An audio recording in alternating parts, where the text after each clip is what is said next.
আজকের ভিডিওর মাধ্যমে আপনাদেরকে দেখাবো বারাণসী থেকে কিভাবে আমি প্রয়াগরাজ হয়ে অযোধ্যার রাম মন্দিরে পৌঁছেছিলাম। দেখাবো মহাকুম্ভ মেলা শেষ হয়ে যাওয়ার পরেও তার প্রভাব এখনো কি হারে রয়েছে প্রয়াগরাজে, এবং দেখাবো কিভাবে আমি 4 হুইলারে প্রায় 8 ঘন্টার জার্নি করে পৌঁছেছিলাম অযোধ্যার রাম মন্দিরে। অযোধ্যায় পৌঁছে রাম মন্দিরে আপনারা কিভাবে পৌঁছাবেন এবং রাম মন্দির সহ আর কোন কোন জায়গা অযোধ্যায় ঘুরে দেখবেন সবকিছুই আজকের ভিডিওয় আপনাদের দেখাবো।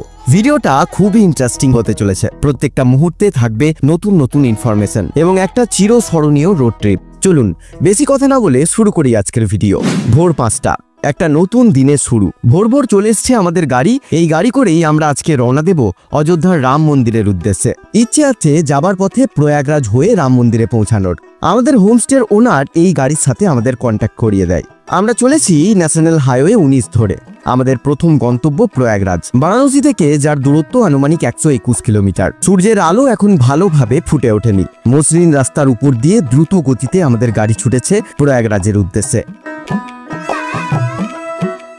সকালের শুরুটা অনেকক্ষণ আগেই করেছি, কিন্তু এখনো পর্যন্ত গরম গরম এক কাপ চায়ে চুমুক দেওয়া হয়নি। তাই ড্রাইভার দাদাকে বললাম কোন একটা ভালো চায়ের দোকানে দাঁড় করাতে। ঘড়ির কাঁটায় পাক্কা 6:30। বারাণসী থেকে 1 ঘন্টার মধ্যেই আমরা 56 কিলোমিটার পথ অতিক্রম করে ফেলেছি। চলুন এখান থেকে এক কাপ গরম গরম চা হয়ে যাক। সকালের চা বিরতি নিয়ে আমাদের গাড়ি আবারও রওনা দিল তার গন্তব্যের দিকে। সূর্যের আলো এখন চারপাশে ভালোভাবে ছড়িয়ে পড়েছে। দেখুন তো চিনতে পারছেন কিনা, কিছুদিন আগে পর্যন্ত এই স্থানেই একটা ছোট্টখাট্ট নগর তৈরি হয়ে গিয়েছিল। এখন পুরো ফাঁকা। আমরা পৌঁছালাম প্রয়াগরাজে। কিছুদিন আগেরই কথা। এই রাস্তায় কত না জ্যাম, কত না মানুষ, আর এখন দেখুন সম্পূর্ণ খালি। ঘড়ির কাঁটায় 7:45। সকাল সকাল কত মানুষ স্নানে এসেছেন।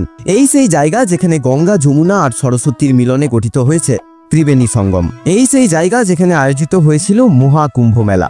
কোটি কোটি ভক্তের আগমনে এই জায়গা হয়ে উঠেছিল একটা সাময়িক নগর। মহাকুম্ভ মেলা শেষ হয়ে যাওয়ার পরেও যে এত মানুষের ভিড় এই স্থানে হচ্ছে, সেটা দেখে অনুমান করাই যায় এই 2025 গোটা বছরে এই ত্রিবেণী সঙ্গমে এমনই ভিড় থাকবে। এখানে রয়েছে অনেক নৌকো, যেগুলো করে আপনারা যেতে পারবেন প্রধান ত্রিবেণী সঙ্গমে। দেখেছেন এখনো কত বাস, কত গাড়ি, কত মানুষ আসছে এই প্রয়াগরাজে। বলা বাহুল্য মহাকুম্ভ মেলার রেস এখনো কাটেনি। ত্রিবেণী সঙ্গমে কিছুক্ষণ সময় কাটিয়ে স্নান করে আমরা রওনা দিলাম আমাদের পরবর্তী গন্তব্য অযোধ্যার রাম মন্দিরের উদ্দেশ্যে। ঘড়ির কাঁটায় 9:10। NH 330 ধরে আমাদের অতিক্রম করতে হবে প্রায় 170 কিলোমিটার। যেতে সময় লাগবে আনুমানিক 4 থেকে 4.5 ঘন্টা। এই লম্বা রোড ট্রিপে গাড়ির ভিতরটা যেন আমাদের বাড়িতে পরিণত হয়েছে। মা, বাবা, কাকু, কাকিমা, এটা একটা ভালোবাসার যাত্রা। এই একসাথে থাকা, একসাথে হেসে ওঠা, এই ভাগ করে খাওয়া দাওয়া, সবকিছু মিলে বেশ আনন্দ করতে করতে আমরা আমাদের গন্তব্যের উদ্দেশ্যে চলেছি। একসাথে মিলে রোড ট্রিপে যাওয়ার এটাই তো মজা। গন্তব্যের থেকেও যাত্রাপথকে আরো বেশি করে উপভোগ করা। ঘড়ির কাঁটায় 11:15। সকলেরই খুব খিদে পেয়ে গেছে, কারণ সকাল থেকে সেইভাবে কিছু খাওয়া দাওয়া করা হয়নি। প্রয়াগরাজ থেকে প্রায় 100 কিলোমিটারের পথ অতিক্রম করে আমাদের গাড়ি দাঁড়ালো একটা ধাবায়। এখান থেকে এখন কিছু খাওয়া দাওয়া করে নেওয়া যাক। সকলেই আমরা ধোসা অর্ডার করেছিলাম। খাওয়া দাওয়া করে আবারও রওনা দিলাম। আর মাত্র 61 কিলোমিটার পথ বাকি।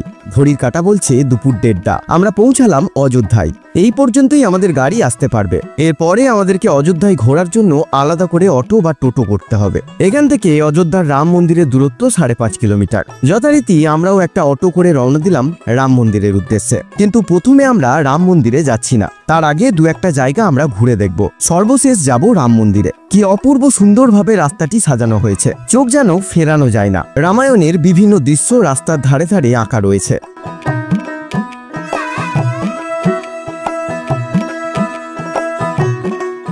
ড্রাইভার দাদার মুখে শুনলাম এই জায়গাটির নাম লতা চক।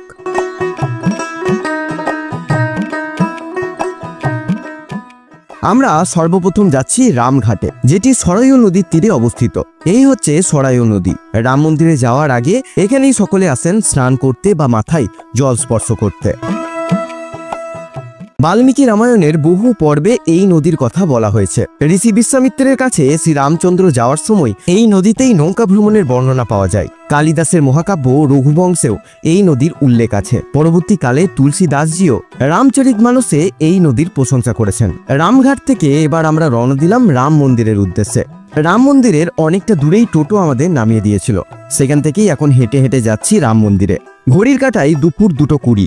রাস্তা দুই ধারে অজস্র দোকান। এই রাস্তা দিয়ে সোজা গিয়ে উঠতে হবে মেন রোডে। সেখান থেকে বাঁ দিকে সোজা গেলেই আমরা পৌঁছাতে পারবো রাম মন্দিরে। মেন রোডে এসে পৌঁছালাম। রাস্তায় এত মানুষের ভিড় আর এত যানজট দেখে বোঝাই যাচ্ছে মন্দিরে কি পরিমাণে ভিড় হয়।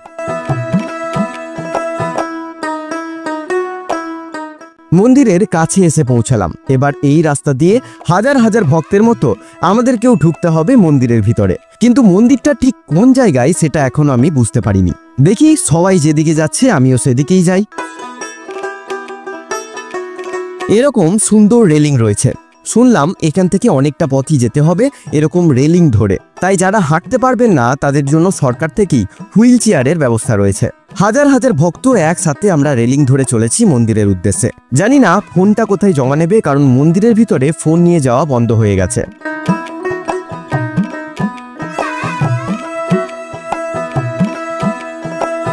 প্রায় 10 মিনিট রেলিং ধরে হেঁটে অবশেষে পৌঁছালাম মন্দির চত্বরে ঢোকার চেকিং পয়েন্টে।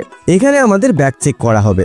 অনেকগুলোই চেকিং কাউন্টার রয়েছে। চলুন আমিও ব্যাগপত্র চেক করিয়ে ভিতরে ঢুকি। এই জায়গায় এখন আমাদের জুতো, মোবাইল ফোন জমা রাখতে হবে। তারপর বিরাট লাইনে দাঁড়িয়ে মন্দিরের ভিতরে প্রবেশ করতে হবে। তাই আপনাদেরকে এই পর্যন্তই আমি দেখাতে পারলাম।